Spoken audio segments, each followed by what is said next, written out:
하나님 말씀은 이사야서 50장입니다. 50장 1절에서 6절까지 보겠습니다. 본문 11절 마지막 절까지인데 1절에서 6절까지. 이사야서 50장 1절에서 6절입니다. 자, 1절 제가 읽겠습니다. 나 여호와가 이같이 말하노라. 내가 너희의 어미를 내보낸 이혼 증서가 어디 있느냐? 내가 어느 체주에게 너희를 팔았느냐? 보라, 너희는 너희의 죄악으로 말미암아 팔렸고 너희의 어미는 너희의 배역함으로 말미암아 내 보냄을 받았느니라.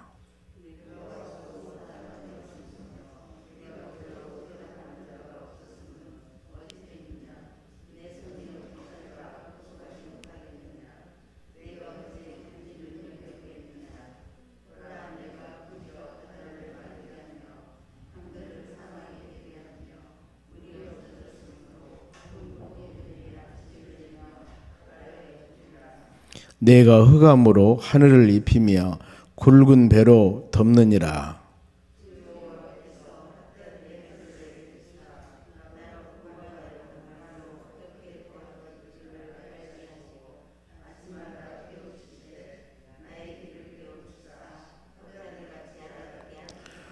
주 여호와께서 나의 길을 여섰으므로 내가 거역하지도 아니하며 뒤로 물러가지도 아니하며. 같이 읽습니다. 나를 때리는 자들에게 내 등을 맡기며 나의 수염을 뽑는 자들에게 내 뺨을 맡기며 모욕과 침뱉음을 당하여도 내 얼굴을 가리지 아니하였느니라. 아멘. 우리 옆 사람에게 인사합시다. 오늘도 승리합시다. 좋은 하루 되시기 바랍니다. 오늘 말씀은 은혜를 알자는 겁니다. 은혜. 찬송가도 하나님 은혜로 이 쓸데없는 자. 은혜라고 하는 것은 거저 주는 것을 말합니다. 그 사람이 어떤 자격이나 여건이 되어서 주는 것이 아니고 자격과 여건이 안 되어도 하나님께서 주는 것, 그것을 바로 은혜라고 그럽니다. 우리가 구원받는 것도 지옥의 형벌 받을 사람들 하나님의 나라 천국 가는 것도 은혜입니다. 어떤 은혜? 예수 그리스도를 믿는 은혜. 죄악이 많은 사람들 너는 죄가 없어 의로운 사람이라고 칭해주고 의로운 사람이라고 불러준 것도 은혜예요. 우리가 마음속으로나 죄를 짓지 않고 살아서가 아니라 하나님이 우리를 예수 그리스도 안에서 보혈의 피로 모든 죄를 정결케 하고 의로운 사람이 되게 했습니다. 너는 의로운 사람, 이렇게. 그래서 은혜라고 얘기를 합니다. 그래, 은혜가 아니면 살 수 없다. 바울 사도가 복음을 증거하는 선교사로서 사역을 감당하며 신약전서 13권을 기록했습니다. 그런데 이 바울이 그럽니다. 나의 나된 것은 하나님 은혜다. 여러분도 그런 고백이 되었으면 합니다. 내가 하나님을 아버지라고 부르고 이렇게 교회에 와서 하나님 예배드리고 또 귀한 직분 주셔서 하나님의 전에서 헌신하며 충성할 수 있도록 은혜 주셨고 이렇게 매일 주의 은혜 가운데 살게 된 것이 여러분 하나님의 큰 은혜입니다. 그러지 않습니까? 만일에 하나님이 우리를 택하시고 돌봐주지 않았다면 우리가 어떻겠어요? 세상 향락 추구하며 마시고 부시고 인생 쾌락 누리며 저 하나님의 나라 알지 못하며 다가오는 멸망, 지옥 형벌 이건 생각지도 않고 살아갈 텐데 얼마나 참 하나님 은혜가 큰지 마음으로 깊이 생각하면서 말씀을 묵상하시기를 바랍니다. 그러면 오늘 말씀 보면은 하나님이 택한 자를 버린 이유, 하나님께서 왜 선택한 자들을 버렸을까? 지금 만민 중에서 선택한 사람은 이스라엘 백성들입니다.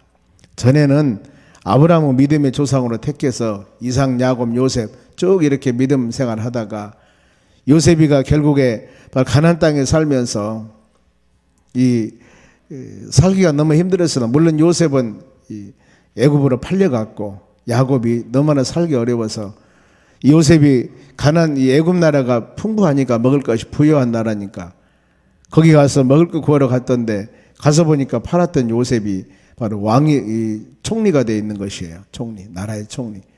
그래서 그 가정들이 바로 요셉의 가정을 구원해서 애굽 나라에 살게 됩니다.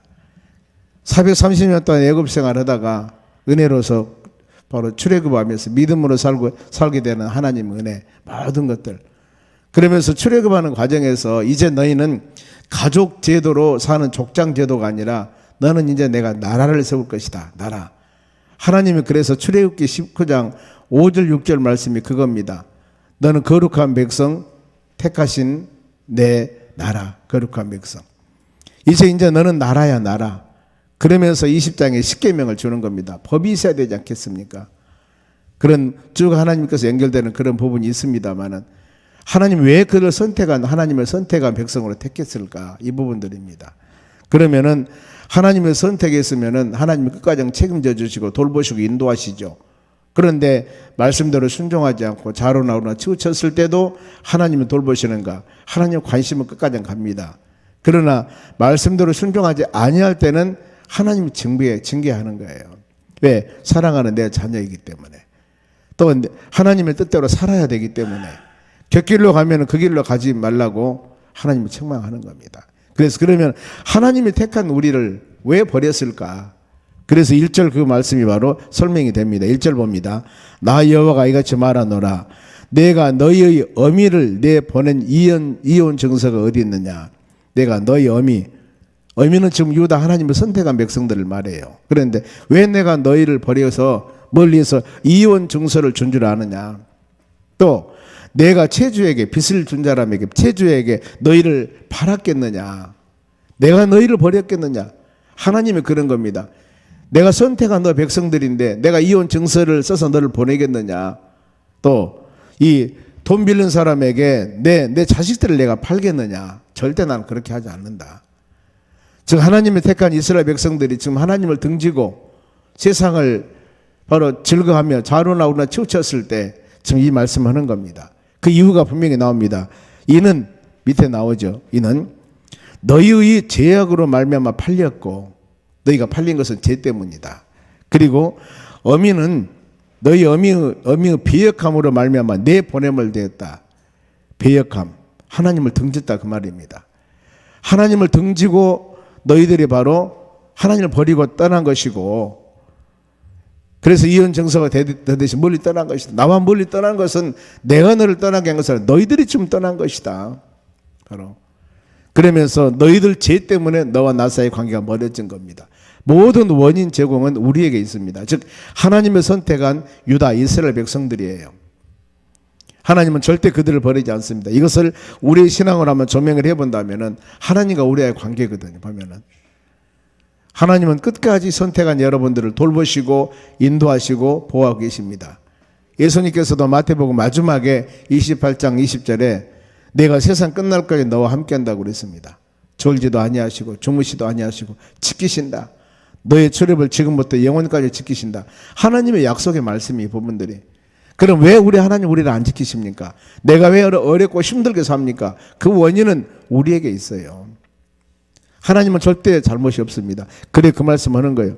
내가 이혼정서 주었냐? 내가 너희를 팔았냐? 너희들을 잘못한 때입니다. 그 말입니다.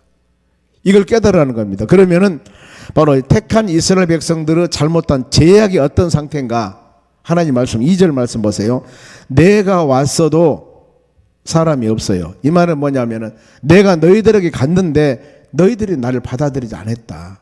불순종입니다. 지금 말씀과 믿음 안에 살라고 했을 때 어제 아침에 잠깐 언급을 했었죠. 요한복음이 바로 하나님의 아들 예수님을 나타내기 위해서 기록한 것이 요한복음입니다. 그러면은 구약의 말라기 선지자의 마지막을 통해서 하나님 말씀을 증거하는 선지자가 없습니다. 세상은 예수님이 없고 하나님 말씀이 없으면은 암흑시대라고 그럽니다. 아무리 살기 좋은 소돔과 고모라성 같이 물질 문명 쾌락을 누리는 그런 불리하성 같은 곳에 산다 할지라도 최고의 문화가 발달되고 산다 할지라도 복음이 없고 예수가 없으면 그것은 어두운 흑암이에요. 400년 동안 말씀을 증거한 사람이 없었습니다. 그랬을 때 예수님이 오셨죠. 어떻게 빛으로 오셨다고 그랬습니다. 요한복음 1장 9절에 참빛으로 오셨습니다. 그러면은 어두운 가운데 사는 사람들이 빛으로 오셨으니까 빨리 빛을 영접하고 받아들이고 빛 가운데 살아야죠. 빛 가운데로 가야죠. 그런데 그들이 가지 않았습니다. 예수를 영접하지 않았어요. 오히려 예수님을 십자가 죽게 했습니다. 이런 법원들이에요. 그들이 내가 와서도 사람이 없었다. 불신앙 상태. 그리고 불러도 대답한 자가 없었다. 불러도 이리 와라 이리 와라 해도 지금 우리가 이 말씀 묵상하면서 예수 복음을 만민에게 한번 증거해 보세요. 우리 지금 조금 환경만 좋아지면 다시 노방전도라 전도를 할 텐데, 밖에 나가서 차전도하고 뭐 붕어빵 전도하고 땅콩빵 전도하고 수많은 전도를 하는데, 전도했을 때 부릅니다. 주 하늘로 돌아오세요. 돌아오세요. 예수 믿으세요. 그러면은 곧 맞습니다. 천국 갑니다. 영생 얻습니다. 죽은 사람이 산 사람 변합니다. 이렇게 만민에게 불러도 주의 품 안으로 돌아오라 그래도 예 그러면 내가 돌아가겠습니다 하고 줄 서는 사람이 있습니까? 하나님의 선택한 특별한 사람 외에는 거의가 이렇게 불러도 대답한 자가 없습니다. 얼마나 이거 중요한 것인가. 복음 전도함이 바로 만민을 부르는 것이 얼마나 중요한 것인가. 예수님께서는 십자가 죽으시고 부활하십니다. 그리고 제자들을 찾아갑니다. 마가복음 16장이에요. 그랬을 때 부활하신 예수님을 제자들은 모릅니다. 마음이 강팍하기 때문에. 그러면서 마가복음 16장 15절에 너희는 가서 만민에게 복음을 증가하라고 그럽니다. 복음 증가하라고 말씀을 해요. 주 예수를 믿어라. 그러면 너와 내 가정이 구원받을 것이다. 너무나 잘하는 말씀 아니겠습니까? 그런데 이것을 듣는 자가 그렇게 많습니까? 듣기는 들어도 돌아오질 않습니다. 돌아오질 않아요. 이런 상황들이다. 내가 왔어도 사람이 없고 불러도 대답한 자가 없었다. 하나님 이렇게 말씀을 하셔요. 오늘날 시대가 비슷한 시대가 아닌가 생각을 합니다. 그러면서 자, 하나님의 능력이 어떤 줄 아느냐? 어떤 줄. 2절 중반절에 내가 꾸짖어. 하나님의 능력입니다. 하나님 말씀 한번 선포하면은 바다를 마르게 하며 강들을 사막되게 한다. 이렇게 말씀을 해요. 내가 말씀 한마디면은 세상이 없어지기도 하고 없어지기도 하고 세워지기도 하고 파멸당하기도 하고 이런 나다. 그런 이런 하나님의 은혜, 이런 하나님의 능력을 믿고 하나님을 항상 경외하며 섬기며 믿음으로 살아가야 된다. 이것이 바로 하나님 백성들에게 주는 말씀입니다. 실례로 흐르는 홍해 바다가 갈라지지 않습니까? 흐르는 요단강이 갈라지지 않습니까? 무엇으로? 하나님의 능력으로. 그러면서 물이 없어 물고기들이 죽고 악취를 내게도 할 것이다 그 말이에요. 강이나 바다가 마르면 죽습니다. 에스겔서 47장에 보면은 하나님의 성전문에서 흐르내는 물이 있습니다. 발목, 무릎, 허리를 차고 창이라듯이 물이 흘러내려요. 그러면서 바다가 썩고 나무가 죽고 바로 이 모든 이 고기들이 죽어도 그 물이 흐르는 곳마다 나무가 살아서 열매를 맺고 죽어있는 고기가 살아나고 이런 역사가 일어나는 겁니다. 우리는 하나님의 성전에서 선포되는 이 하나님의 말씀이 생명을 살립니다. 그러지 않습니까? 우리에게 죽은 영혼이 죽어있던 사람이 살아나는 것도 하나님의 말씀입니다, 여러분. 이런 놀라운 역사에 보면은 이것을 세상 사람들이 다 합니까? 아는 게 아닙니다. 영생입니다. 내 말을 듣고 나 보내신 자를 믿었을 때 너는 영생을 얻는다. 사망에 이르지 않는다 그 말입니다. 심판을 받지 않는다. 예수 그리스도를 믿기만 하면 어마어마한 놀라운 일입니다. 그런데 우리가 이 복음을 증거하고 또 우리가 만약 여러분들이 증거할 때 그들이 예 믿어야지 하고 돌아옵니까? 그것이 아니라는 겁니다. 왜요? 사람들이 강팍합니다. 그러면서 3절도 보세요. 흑암으로 하늘을 덮는다. 하나님이 여러분 계획하시면 온 세상이 캄캄해 버릴 수도 있습니다. 그런 사례가 있어요. 예수님께서 십자가 죽으실 때 제6시에서 제9시까지 어때요? 어두컴컴했습니다. 세상이 캄캄했습니다. 그럼 우리 시간으로서는 바로 12시에서 오후 3시까지입니다. 예수님이 9시에 십자가에 9시에 잡히신 못 박히십니다. 제3시니까요. 잡혀서 그러는데 제6시에서 바로 9시까지 어두컴컴했어요. 우리를 구원하고 오신 빛으로 오신 예수님이 죽으시면은 세상이 그러는 겁니다. 예수님이 없는 세상. 우리 심령 가운데 예수를 영접하지 않고 살아가는 모든 삶은 이런 아무리 쭈쭈빵빵 멋지게 아름답게 산다 하더라도 그 심령은 어둠 가운데 사는 심령이에요. 그리고 우리는 그 복음을 증거해서 죽어있는 영혼들을 살리는 역할을 우리 믿음의 자녀들이 하나님의 교회가 그 사명을 여러분 감당해야 되는 것입니다. 그것이 교회의 사명이에요. 왜 하나님께서 나에게 사업장과 일터와 직장을 주었을까? 그것을 복음하라는 겁니다. 그곳에서 안 믿는 사람에게 예수 복음을 증거하라고 우리에게 그런 은혜 주신 거예요. 이 사명을 우리는 감당하고 기도해야 되는 것입니다. 그러면서 메시아 예수 그리스도께 주신 은혜가 있습니다. 주님 은혜. 앞으로 메시아를 보내서 구세주를 보내서 너희를 바로 건질 텐데 그 구세주는 어떤 분인 줄 아시느냐? 4절 학자와 혈을 조사 곤고한 자들을 돕게 하신다. 메시아 구세주를 보내서 곤고한 자들, 힘들고 어려운 자들, 마태복음 11장 28절 우리가 묵상하는 구절이죠. 수고하고 무거운 짐진 자들아 다 내게로 오라. 나 내게로 오라. 이게 바로 예수님의 부르짖음입니다. 수고하고 무거운 짐진 자들. 여러분 세상에서 수고하고 무거운 짐 안 진 자들 있습니까? 다 모든 사람들은 다 있습니다. 육신의 고통이 있든가 경제적으로 어려움이 있든가 아니면은 영적으로 같은 어려움이 있든가 다 이 모든 안에 들어 있습니다. 우리가 보면은요.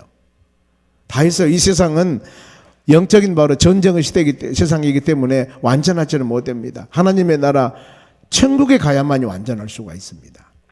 그래서 세상의 모든 사람은 다 수고하고 무거운 짐을 지고 있다. 그러니 어때요? 이랬을 때 주님께 돌아와라. 그러면서 아침마다 깨우치심을 주시고 아침마다 새벽을 주시는 은혜가 크죠.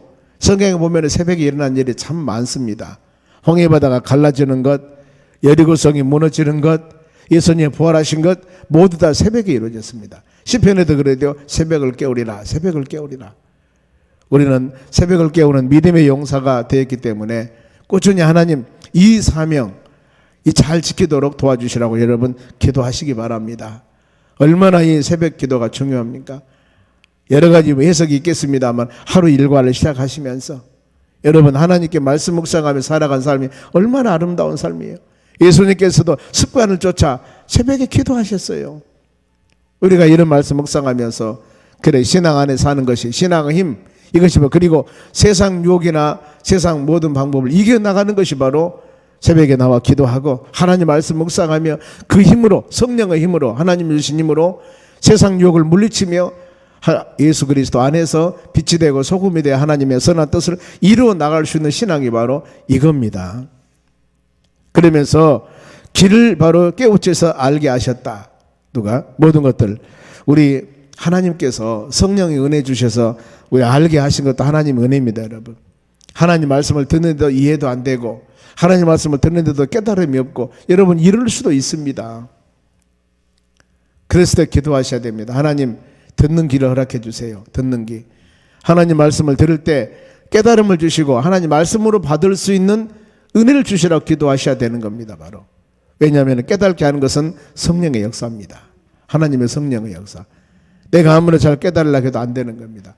요한계시록 2장 3장에 보면은 사도 요한이 소아시아에 있는 7개 교회에게 보내는 서신이 있습니다. 2장 3장에서 7개 교회 서머나부터 바로 이 수많은 바로 라오디게아 교회 바로 에베소 교회 수많은 교회들이 하나님 말씀을 증거하는데 그때 마지막 이 7개 교회 모든 서신을 다 마치면서 마지막 구절이 있습니다. 어떤 구절이냐면은 귀 있는 자는 성령이 너희에게 하신 말씀을 들을지니라 그랬습니다. 우리가 육신의 귀는 다 가지고 있죠. 그것이 아니라 이 말씀을 깨닫는 자들, 이 말씀을 깨닫는 자들, 귀 있는 자는 성령이 너희에게 하신 말씀을 들을지니라. 열린 마음으로 깨달은 자는 이 말씀 한마디 한마디 바로 요한이 선포한 말씀, 요한이 기록한 이 말씀을 하나님의 말씀으로 하나님의 음성으로 받아들인다 그 말입니다. 누구? 성령 은혜 가운데 깨달음을 주는 자들. 요한복음 14장 26절에도 이 보혜사 성령, 그 성령은 바로 우리에게 생각나게 하고 기억나게 하고 깨닫게 하는 영입니다. 심지어는 요한복음 16장 13절에는 진리의 영, 진리의 영이 너희를 진리 가운데 인도할 텐데 장래 일을 기억하게 할 것이다 그랬어요. 앞으로 일까지도. 그러니까 하나님의 성령께서는 우리에게 심령이 임하면 깨달음 주시고 알게 하시고 장래 일까지도 알게 한다니까요. 이게 바로 여러분 성령의 사역입니다. 그러면은 말씀을 깨달는 바로 주님의 사역은 바로 어떤 것이 5절 말씀 보면 길을 여섰을 때 담대함을 가지신다. 길을 여섰을 때 예수님께서는 메시아로서 구세주로서 사역을 감당합니다. 그런데 성령께서 우리 예수님에게 담대함을 주셔요. 그리고 어떤 핍박과 어려움이 와도 거역지 아니하고 물러서지 아니하고 담대함을 주신 겁니다. 우리 믿음의 사람들도 동일합니다. 여러분 담대함 갖는 것은 하나님의 나에게 담대한 힘과 능력과 믿음을 주셔야 돼요. 이사야 41장 10절에 그랬습니다. 두려워하지 말고 무서워하지 말라. 강하고 담대하라. 내 의로운 오른손은 너를 붙잡아 줄 것이다 그랬습니다. 이런 말씀, 여호수아도 담대한 말씀이 나오기만 하면 우리가 여호수아를 생각하지 않습니까? 여호수아가 요단강 건너서 그 많은 백성 거느리고 갈 때 얼마나 힘들었겠어요. 모세도 못한 일을. 그랬을 때 하나님이 말씀으로 주십니다. 여호수아야, 주야로 하나님 말씀 묵상해라. 하나님 말씀 묵상해라. 그리고 강하고 담대하라. 강하고 담대하라. 이 힘이 어디서 나옵니까? 하나님 말씀 묵상할 때 거기에서 나오는 겁니다. 바로 여러분도 그런 바로 믿음 소유하시기 바랍니다. 그러면서 메시아 앞으로 오실 예수님께서 수많은 핍박에도 굴복하지 않았다. 예수님 당당했죠. 보면은요, 6절의 본문의 말씀입니다. 때리는 자에게 등을 맡기셨고 수염을 뽑는 자들에게 뺨을 맡기셨고 모욕과 침버침을 당해도 얼굴을 가리지 아니하였다. 예수님 그러셨죠. 십자가 죽으시기 전에 그 많은 모욕과 고통과 어려움 당했을 때 예수님께서 요놈들아, 내가 누군 줄 아느냐? 내가 누군 줄 아냐? 너희들이 나한테 함부로 하느냐? 하나님, 저들을 그냥 눈을 봉사가 되게 하든가 저들의 생명을 가져가 버리세요. 예수님께서 이렇게 하질 않았어요. 한마디도 않고 그대로 모욕과 침을 뱉어도 얼굴을 가리지 않았습니다. 수염을 바로 뽑고 뺨을 때려도 예수님은 가만히 계셨습니다. 왜? 그 이유가 이사야 53장 7절 말씀 보면 곤욕을 당하고 괴로움을 당해도 입을 열지 않았다. 도살장으로 돌성으로 끌려가는 어린 양과 같이 바로 잠잠하니 입을 열지 않았다. 이것을 이사야서 53장은 바로 예수님이 앞으로 오실 것인데 이 고통과 어려움과 찔림과 고통을 당해도 이렇게 아무 말씀하지 않고 그 모든 것을 다 받아들일 것이라는 예언의 말씀입니다. 여기도 그런 말씀이에요. 동일한 예언입니다. 우리를 바로 구원의 곳에 구세주는 이 많은 핍박과 어려움을 당해도 잠잠하지 않는다. 그들에게 대항하지 않는다. 다 당한다 그 말입니다. 그래서 예수님께 십자가 죽으실 때 왜 하나님의 예수님이 저렇게 힘없이 돌아가셨을까? 우리가 이렇게 마음으로 생각하실 수도 있습니다. 그것이 바로 하나님의 뜻을 이루심입니다. 왜요? 하나님께서 그렇게 말씀하지 않았습니까? 예수님 오시기 전에 예수님이 고통당하며 죽으실 때는 아무 말 하지 않고 이 많은 핍박을 당해도 그대로 다 당하실 것이다. 이것이 하나님의 뜻입니다. 하나님의 예언이고 하나님께서 약속하신 거예요. 세상의 모든 일은 그냥 우연히로 된 일이 없습니다. 하나님이 다 바로 섭리하시고 돌보시고 인도하심을 우리가 믿으셔야 돼요. 그러면은 예수님은 어떻게 이렇게 할 수 있었을까? 수많은 고난과 고통을 당하는데도 불구하고 모든 걸 순종하며 당할 수가 있었을까? 7절입니다. 하나님이 도우셨다. 그러니 부끄럽지 아니하셨고 얼굴을 부싯돌같이 굳게 했고 수치에도 굴복하지를 않았다. 왜요? 하나님이 돌봐주셨다 그 말입니다. 그렇게 할 수 있는 담대한 힘을 주셨어요. 스데반이 돌 맞아 죽을 때도 저들을 용서해달라고 어떻게 그런 바로 이 어마어마한 용서하는 용서의 입술에 고백이 되었을까요? 하나님 보좌 우편에 계신 주님을 봤습니다. 바로 그겁니다. 하나님의 성령과 주님이 나와 함께하면 어떤 상황과 역경을 우리는 이겨나갈 수가 있는 거예요. 바울이 빌립보 4장 13절에 그 말씀 아닙니까? 끊임없이 수시로 내게 능력을 주셨기 때문에 하나님께 주신 힘, 그걸 가지고 바울은 그 모든 사역을 감당하며 순교했던 것입니다. 우리도 동일합니다. 여러분들이 매일매일 끊임없이 하나님이 주시는 그 말씀을 심령에 묵상해야만이 하나님이 주신 힘을 가져야만이 이 세상을 여러분 이겨나갈 수 있는 담대함이 생기는 겁니다.